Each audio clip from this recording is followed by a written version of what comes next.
Salut les amis, bienvenue à l'Académie Exponentielle.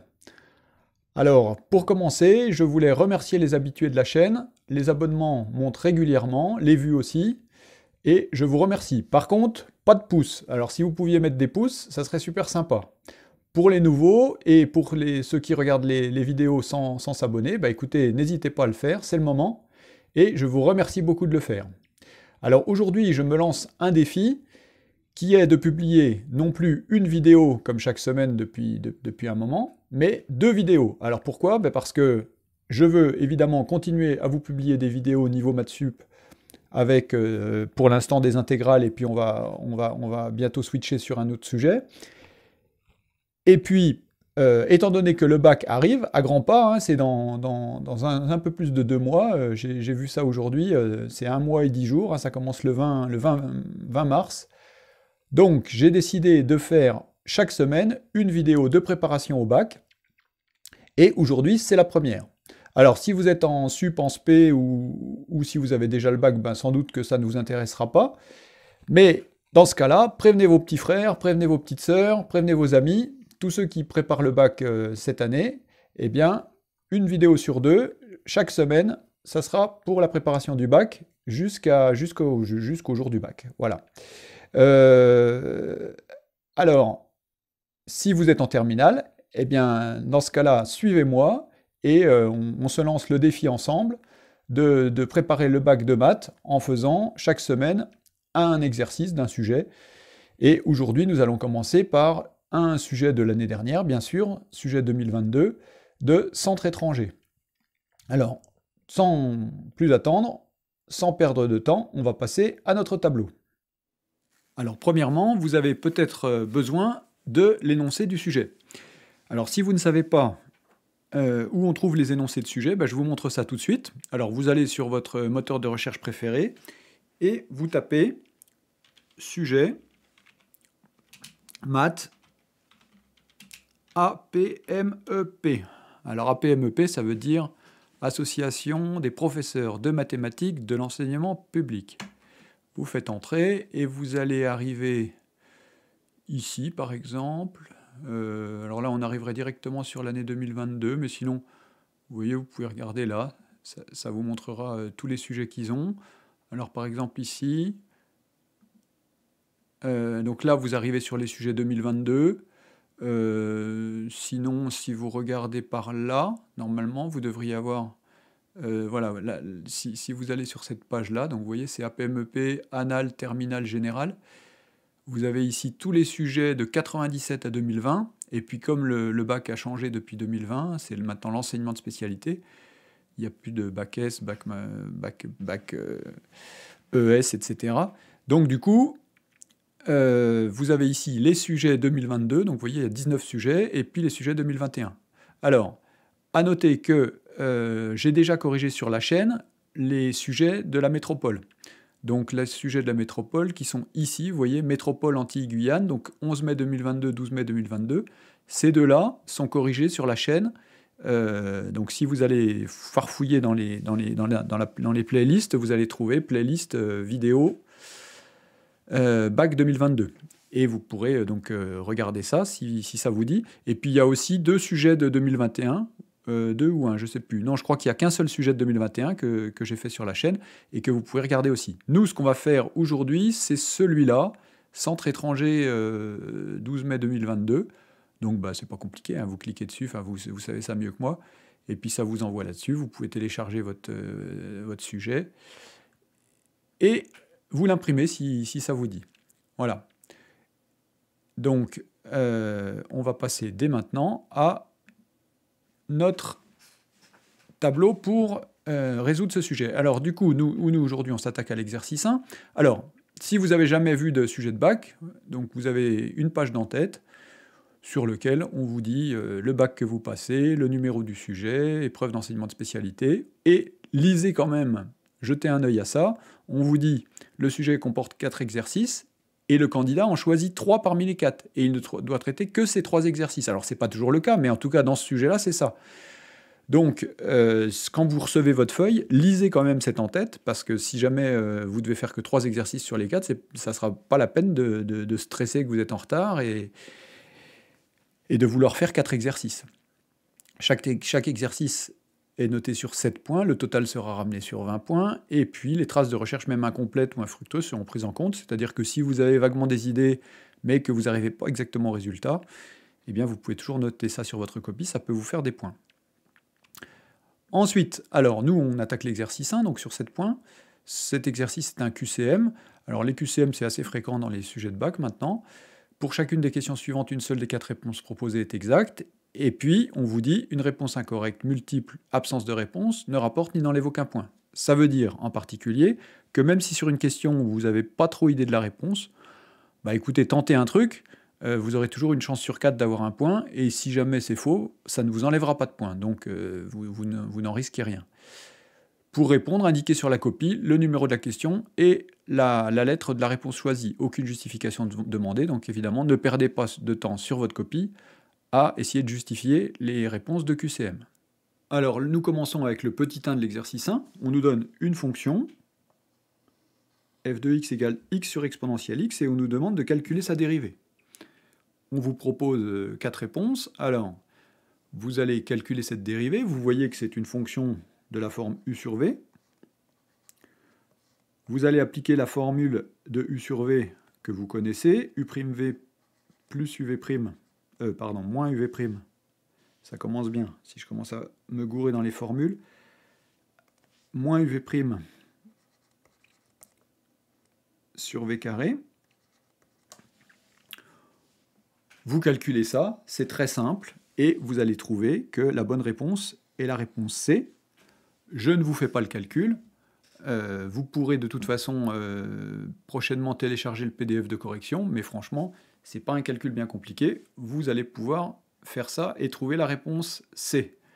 Alors nous passons au petit 2, soit f, une fonction 2 fois dérivable sur l'intervalle moins 3, 1, et on donne la représentation graphique de sa dérivée seconde. Attention, quand on vous donne un graphique comme ça, on vous précise s'il s'agit du graphique de f seconde, et évidemment que si vous n'avez pas l'information, si vous ne faites pas attention, vous risquez de vous tromper. Si vous croyez que c'est le graphique de f, évidemment, ça va tout fausser. Alors, qu'est-ce qu'on peut dire de f seconde?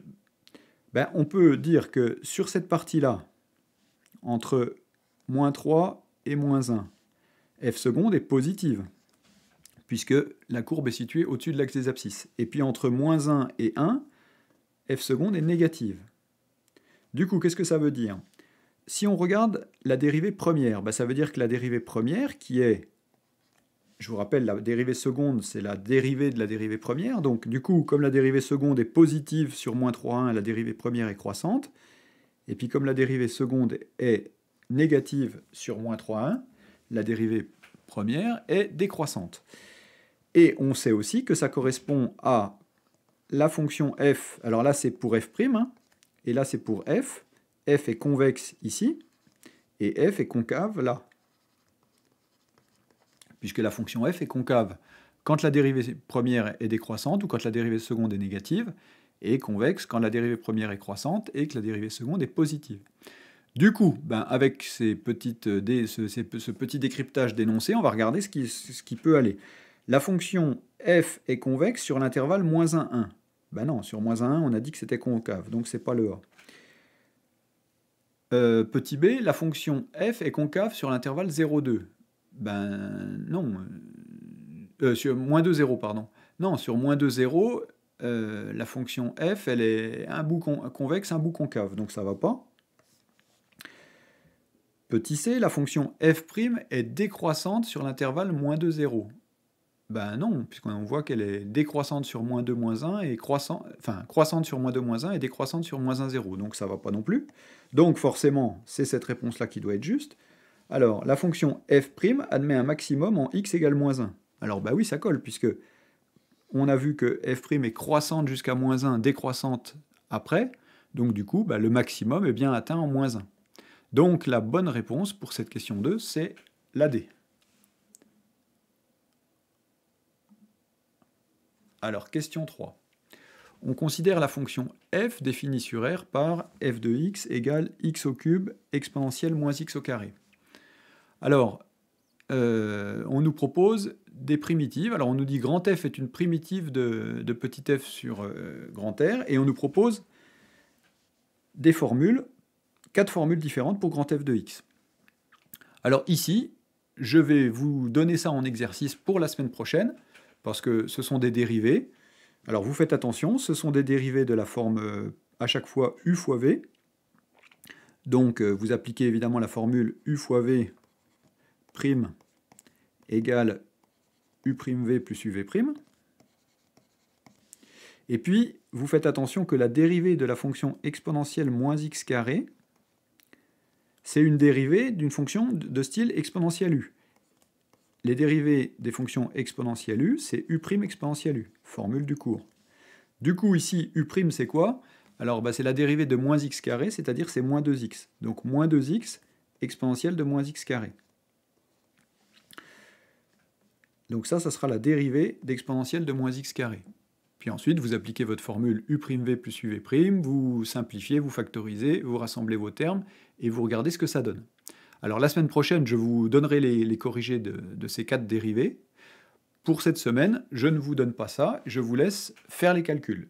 Je vous donne quand même un petit indice, c'est que la bonne fonction, c'est la c. C'est-à-dire que quand vous dérivez la c, vous devez trouver x au cube exponentielle de moins x carré.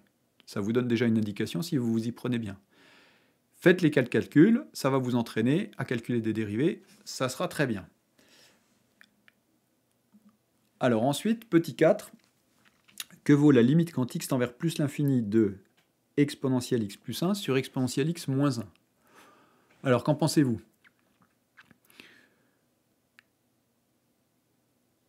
Bon, alors, qu'est-ce que vous dites? La bonne réponse, ici évidemment, c'est 1. Alors, j'espère que vous aviez trouvé ça. Comment est-ce qu'on justifie que ça fait 1? Alors évidemment, on ne vous demande pas de justifier, hein, donc sur votre copie, vous mettez juste réponse B, 1. Mais il faut quand même qu'on sache que je vous explique pourquoi ça marche comme ça, si c'est pas clair pour vous. Alors, exponentielle x plus 1 sur exponentielle x moins 1. Quand vous avez des fonctions, alors évidemment c'est une forme indéterminée, hein, puisque exponentielle x tend vers plus l'infini, donc ça nous fait plus l'infini sur plus l'infini, donc forme indéterminée. Vous êtes habitué quand vous avez des fonctions polynômes, un polynôme sur un polynôme, donc une fraction rationnelle, vous factorisez le terme de plus haut degré. Alors ici on ne peut pas dire terme de plus haut degré, puisque ce n'est pas des polynômes, mais on va dire terme le plus fort. Et évidemment, le terme le plus fort entre exponentielle x et 1, évidemment, c'est exponentielle x. Donc on factorise exponentielle x. Ça nous fait exponentielle x facteur de 1 plus exponentielle moins x sur exponentielle x facteur de 1 moins exponentielle moins x. Alors si cette factorisation n'est pas claire, je vous rappelle que exponentielle x fois exponentielle moins x, ça fait exponentielle x moins x, donc ça fait exponentielle 0, donc ça fait 1. Donc effectivement, quand on met exponentielle x en facteur, pour trouver 1, il faut bien qu'on mette exponentielle de moins x. Du coup, les exponentielles x se simplifient, et il nous reste 1 moins exponentielle de moins x sur 1 plus exponentielle de moins x sur 1 moins exponentielle de moins x. Alors, exponentielle de moins x tend, quand x tend vers plus l'infini, vers, alors ça fait exponentielle de moins x qui tend vers moins l'infini. Donc, quand quelque chose tend vers moins l'infini, l'exponentielle de ce quelque chose tend vers 0. Hein, ça, c'est pareil, c'est du cours. Donc, du coup, ici, notre numérateur, il tend vers 1 plus 0, c'est-à-dire vers 1. Et notre dénominateur, il tend vers 1 moins 0, c'est-à-dire vers 1. Du coup, le quotient tend vers 1 sur 1, quand x tend vers plus l'infini. 1 sur 1, ça vaut 1. Donc, du coup, c'est bien la réponse B. Voilà pour cette question 4. Alors, question 5.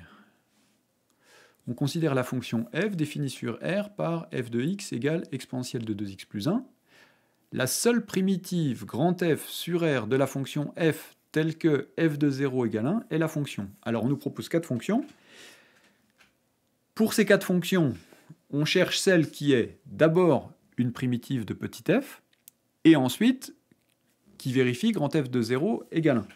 Alors, pour aujourd'hui, je ne vais vérifier que cette deuxième chose. Donc, dans le petit a, quand on remplace x par 0, qu'est-ce que ça nous donne? Ça nous donne 2 exponentielle de 0 plus 1, c'est-à-dire 2e puissance 1, moins 2e, plus 1. Ça vaut 1. Cette fonction-là pourrait donc aller, le petit b. Quand je remplace x par 0 dans le petit b, ça me fait 2 exponentielle de 1 moins e.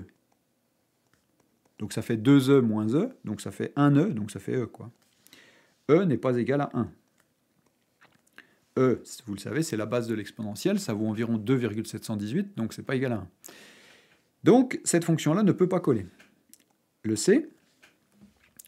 Alors quand je remplace x par 1 dans le c, qu'est-ce que ça me donne? Ça me donne donc 1 demi exponentielle de 0 plus 1, donc exponentielle de 1, moins 1 demi de e plus 1. Bon, ben ça fait bien 1, donc cette fonction-là pourrait coller. Et puis le d, quand je remplace x par 0, ça fait exponentielle de 0, et on sait qu'exponentielle de 0, ça fait 1, donc ça pourrait coller. Donc déjà, en vérifiant f de 0 égale 1, on a éliminé une fonction, la fonction b, et il y a les 3 fonctions a, c et d qui seraient possibles. Laquelle est la bonne? Alors pareil, je vous laisse en exercice de calculer les dérivées de ces 4 fonctions. Pareil, ça va vous entraîner à calculer des dérivées avec des exponentielles, comme ça. La semaine prochaine, on corrigera ces dérivées, et puis on en déduira quelle est la bonne fonction. Là, je ne vous donne pas d'indication, je ne vous dis pas laquelle est la bonne, à vous de le trouver. Voilà, et puis enfin, on va faire la question 6. Alors, on nous dit, dans un repère ci-contre, on a tracé la représentation, la courbe représentative d'une fonction f cette fois. Donc cette fois, on a la fonction f, qui est définie et 2 fois dérivable sur moins 2, 4. Parmi les courbes suivantes, laquelle représente la fonction f seconde, dérivée seconde de la fonction f? Alors, je vous ai mis 2 fois la phrase, bon, c'est pas grave. Alors du coup, quel est le lien entre f et f seconde? Ben, on sait que quand f est convexe, f seconde doit être positive, et quand f est concave, f seconde doit être négative, évidemment. Alors on regarde quand est-ce que f est convexe, quand est-ce que f est concave. Alors ici, alors c'est visuel, hein, sur cet exercice-là, il n'y a pas d'indication précise, mais on voit que ici, jusqu'à 1, la fonction f est concave. Et puis, elle va traverser sa tangente à cet endroit-là. Vous vous rappelez que quand la courbe traverse la tangente, ça veut dire qu'on a un point d'inflexion. Donc on a un point d'inflexion pour x égale 1. Et puis ensuite, on voit que la fonction est convexe. Hein, c'est-à-dire que avant 1, la fonction est en dessous de ses tangentes. Elle traverse la tangente en 1. Et après 1, la fonction est en dessous, au-dessus de ses tangentes. Donc, on a jusqu'à 1 f concave, et à partir de 1, f convexe. Du coup, qu'est-ce que ça veut dire pour f seconde? F seconde doit être négative sur, avant 1, pardon, et puis f seconde doit être positive après 1. Bon, il faut regarder sur les courbes qu'on nous donne, laquelle a l'air d'être négative avant 1 et positive après 1. Alors, ici, on voit que sur la A, ça s'annule pour x égale 1, justement, et que, ici, on est en dessous de l'axe des abscisses, c'est négatif, ici, c'est positif. Bon, ça collerait. Donc, a priori, la réponse A a l'air d'être bonne. On va vérifier que les autres réponses ne vont pas. Alors, ici, pareil, notre courbe coupe l'axe des abscisses ici, donc ça veut dire que la fonction f seconde s'annule en 1, et puis on est au-dessus de l'axe des abscisses ici, donc plus, et ici moins. Non, ça ne va pas, puisque c'est l'inverse de ce qu'on veut. Ici, on coupe l'axe des abscisses à 2 endroits, en 0 et en 2, et on voit que c'est plus, ici c'est moins, ici c'est plus. Bon, ça ne va pas du tout avec ce qu'on veut, puisqu'on veut juste moins plus, nous. Et puis ici, bah, il y a un endroit où ça s'annule, c'est pour x égale 1, mais c'est plus et plus. La fonction est tout le temps au-dessus de l'axe des abscisses. Ici, on voit qu'on a en fait une fonction du second degré avec un delta nul, et donc il y a une seule racine, vous voyez. Et donc ça ne colle pas du tout non plus, puisque on veut moins plus. Donc effectivement, la A est la seule réponse qui donne moins plus, et donc la bonne réponse est la réponse A. Voilà pour cet exercice 1. Voilà, alors c'est la fin de cette première correction. Faites les exercices que je vous ai donnés. Éventuellement, la semaine prochaine, on va attaquer l'exercice numéro 2. Donc peut-être que cette semaine, vous pouvez chercher cet exercice. Puis même si vous avez du temps, peut-être l'exercice 3, l'exercice 4. Mais en tout cas, la semaine prochaine, on corrigera l'exercice 2. Donc si vous pouviez le chercher un peu pendant la semaine, bah, ça serait bien. Puisque évidemment, moi je vous fais les corriger, mais si vous ne travaillez pas par vous-même, si vous n'expérimentez pas par vous-même, évidemment, vous n'allez pas trop faire de progrès. Hein. Voilà, bah écoutez, je vous remercie beaucoup de m'avoir suivi jusque-là. Je vous rappelle que donc les pouces, les abonnements, si vous n'êtes pas encore abonné à la chaîne. Et puis merci de prévenir vos copains, ceux qui préparent le bac et qui ont envie d'avoir une bonne note, et ben, qui viennent préparer le sujet de maths avec moi. Tous les mardis, tous les mercredis, je ne sais pas encore exactement quel jour, je mettrai donc une vidéo de correction d'exercice de bac. Voilà. Eh bien écoutez, travaillez bien, portez-vous bien, bonne semaine à tous et salut!